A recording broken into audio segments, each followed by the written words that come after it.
জন সিনা। বাংলাদেশের ক্রীড়ামোদী দর্শকদের এই নামটি চিনতে খুব একটা বেগ পোহানোর কথা নয়। ক্ষুদে ভক্ত কিংবা তরুণ, সকল বয়সীরাই তার রেসলিংয়ের ভক্ত।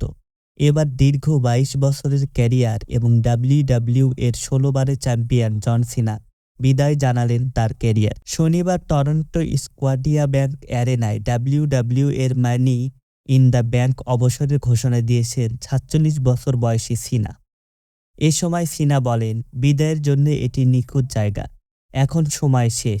সম্প্রতি বছরগুলোতে রেসলিং মাঠে সিনা একটি ছোট তাওয়াল দেখাতেন যাতে লেখা, কখনো হাল ছাড়বেন না। এদিকে সিনা এমন একটি শার্ট গায়ে জড়িয়েছেন যাতে লেখা ছিল, the last time is now tour এবং জন সিনা ফেয়ারওয়ে।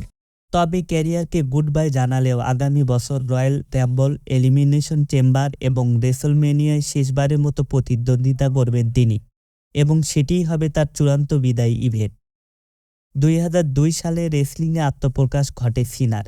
এরপর দ্রুত ভক্তদের কাছে তুমুল জনপ্রিয় হয়ে ওঠেন তিনি।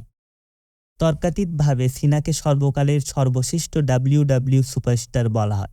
তার ক্যারিয়ারের বিখ্যাত দুইটি ম্যাচ ছিল ২০১১ এবং ১২ সালের রেসলমেনিয়া ইভেন্টে, যে দুইটি ডোয়াইন দ্য রক ও জনসনের বিপক্ষে খেলেছিলেন।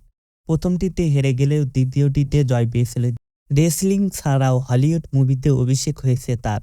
অভিনয়ে নাম লেখানোর সুবাদে সিনা গত ৫ বছরে পার্ট টাইম পারফর্মার বনে গেছে।